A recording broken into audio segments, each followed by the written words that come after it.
So చాలామంది హీరోస్తో work చేశారు, చాలామంది డైరెక్షన్లో మీరు యాక్టింగ్ చేశారు కదా.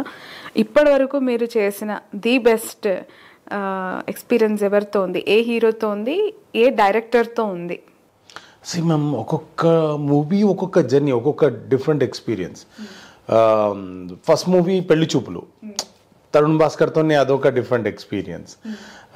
ఫలక్నుమా దాస్, విశ్వక్సేన్, అది కంప్లీట్ డిఫరెంట్. తర్వాత ఇప్పుడు రీసెంట్ గా బ్యాక్ టు బ్యాక్ హిట్స్ పడ్డాయి కదా, దసరా, సలార్, విమానం, పుష్ప2. సో ఇవన్నీ డిఫరెంట్ ఎక్స్పీరియన్స్. దసరాకు వచ్చేసరికి హీరో నాని గారితో చేయడం చాలా ఈజీ వర్క్, ఈజీ గోయింగ్. ఎంత ఈజీ అంటే ఏదో ఫ్రెండ్స్ కలిసి వర్క్ చేసుకున్నంత ఫీల్ ఉంటుంది. ఆయన సపోర్ట్ ఇస్తాడు. ఆయన మనం ఏదైనా డైలాగ్ చెప్పాం, వాటిది డైలాగ్స్ ఉంటాయి, మళ్ళీ యాడింగ్స్ అవుతాయి. ఏదైనా ఒక సందర్భం షేర్ చేసుకోండి నాని గారి గురించి. అంటే ఫ్రెండ్లీ మోడ్లో ఆర్టిస్టులతో అలా క్లోజ్గా మూవ్ అవ్వడం అనేది గ్రేట్ థింగ్ యాక్చువల్లీ. అందులో పర్టికులర్గా నాని గారు, నేను కీర్తి సురేష్ గారిని ఏడిపిస్తాను, వస్తావా అది అనేసి దసరాలో. డైలాగ్ కూడా వచ్చేసి, అరే రే రే రే ఏది ఇదేనా బయటికి వచ్చాడు, చూస్తా అంటగా ముచ్చటేం కానట్టుంది, గరణిగాడు దండగే నా ఇంటికి గుద్దంతే ఏం పని చేత కాదు, ఇక అంతోనేమైంది అని స్టార్ట్ అవుద్ది. అది అనగానే నాన్నగారికి కోపం వచ్చేసి కొట్టడం స్టార్ట్ చేస్తారు. ఆ కొట్టే క్రమంలో ఎంత డూప్లికేట్ ఇవైనా సరే, థింగ్స్ అయినా సరే దెబ్బలు తగులుతాయి యూజువల్లీ. అలా తగిలే టైంలో ఏం దెబ్బ తగిలిందా, ఎక్కడ ఇంజూర్ అయ్యారా, ఎక్కడ కట్ అయిందా, అండ్ బేర్ ఫుట్తోని మేము దాదాపు 1 కిలోమీటర్ ఉరికాం, నేను నాన్నగారు. వారికి చెప్పుల్లో, నాకు చెప్పుల్లో.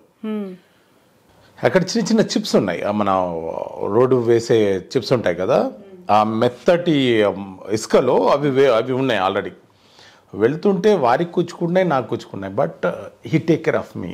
అంటే ఎట్లా అంటే, వారికి చూడండి వారికి ఏమైనా కూర్చుకున్నాయేమో చూడండి అని చెప్పడం. ఏదన్నా నా పీప్ మీద కాలు పెట్టి తొక్కుతారండి, తొక్కి ఇలా లుంగి తీసేసి వేడిగా ఉన్న రాడ్ని కాల్చేది ఒకటి ఉంటుంది. అప్పుడు కూడా కాలు పెట్టేటప్పుడు కూడా 1-4 సార్లు అడిగారు, మీకు ఓకేనా, పర్లేదా, పెట్టొచ్చా, పెడితే బెటర్ ఉంటుంది, మీకు ఇబ్బంది ఏమైనా ఉందా.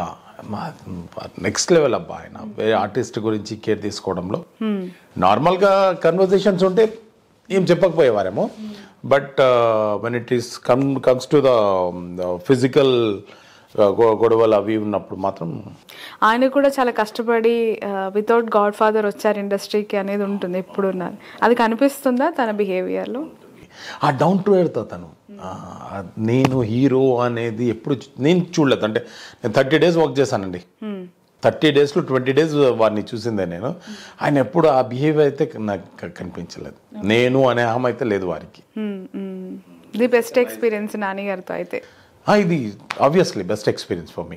బట్ ఇప్పుడు చాలామంది అంటే ఎన్నో హీరో క్యారెక్టర్ మూవీస్ వచ్చాయి, అద్భుతంగా యాక్టింగ్ చేసిన హీరోస్ ఉన్నారు.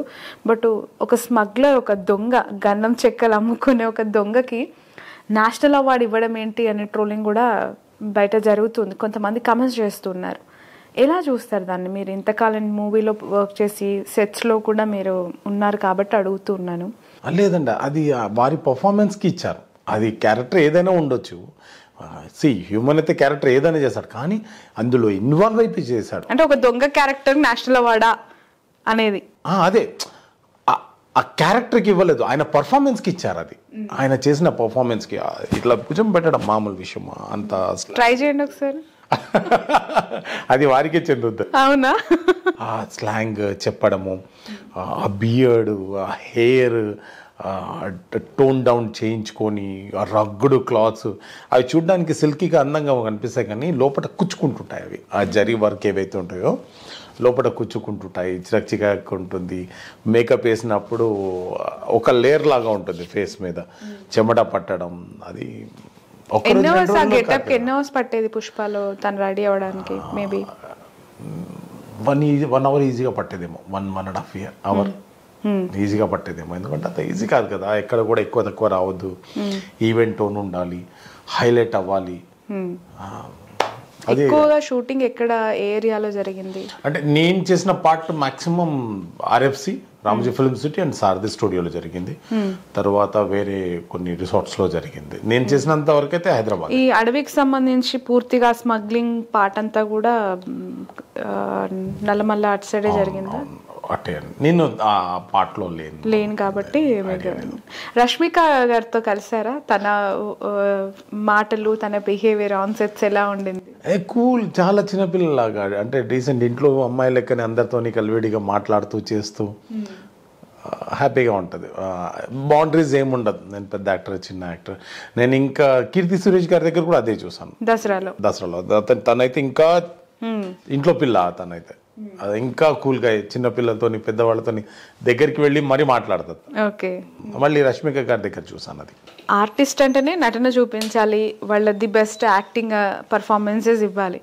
బట్ ఇండస్ట్రీ ఏం నేర్పిస్తుంది వాళ్ళకి? అంటే ఏ పరంగా?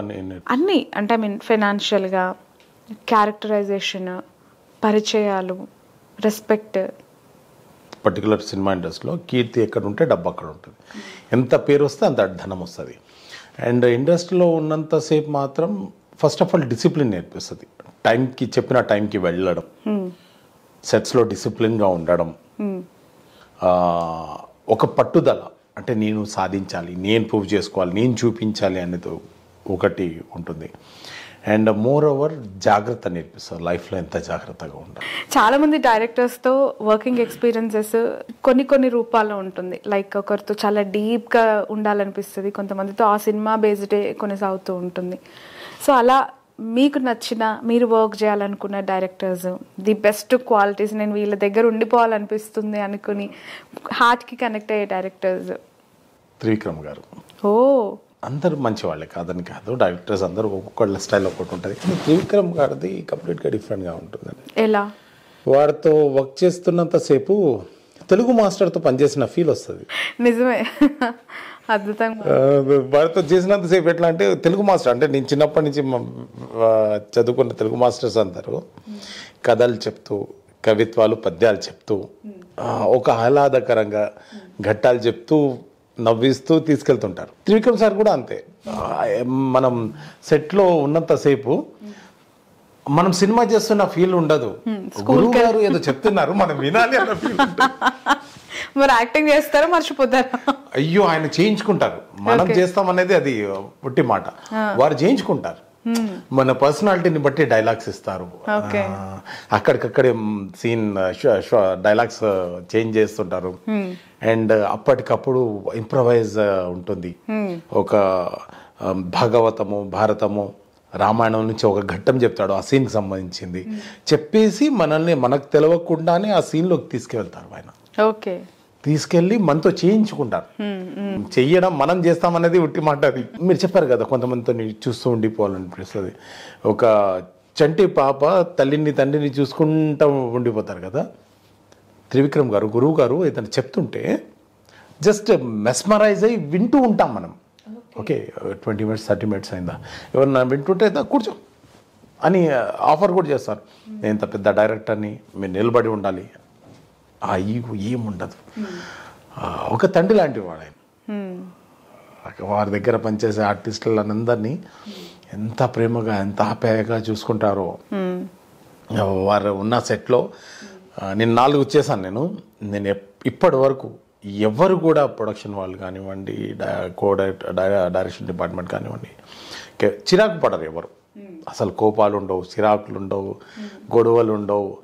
హ్యాపీగా నవ్వుతూ ఏదో పండగ వాతావరణంలో పని చేసుకుంటూ పోతారు వారి దగ్గర ఉంటే. ఆయన వేరబ్బా. సో అనుమతి అనమాట. అయ్యో, ఏ సినిమాలు 4 ఆయనతో, అంటే చాలా లాంగ్ జర్నీ మీద ఆయనతో, అందుకే ఇంతలా కనెక్ట్ అయ్యారేమో. అరవింద సమేత ఫస్ట్, అది ముస్లిం క్యారెక్టర్ ఒకటి చేశాను నేను. 2 బ్రదర్స్ ఉంటారు. నెక్స్ట్ వచ్చేసి అలా వైకుంఠపురం, అందులో నేను అండ్ సముద్రఖని గారు చేసాము. అండ్ తర్వాత వచ్చేసి ఒకటి యాడ్ ఒకటి చేసాం, మీలో ఎవరు కోటీశ్వరుడు. ఆ తర్వాత భీమ్లా నాయక్. సో అన్ని మంచి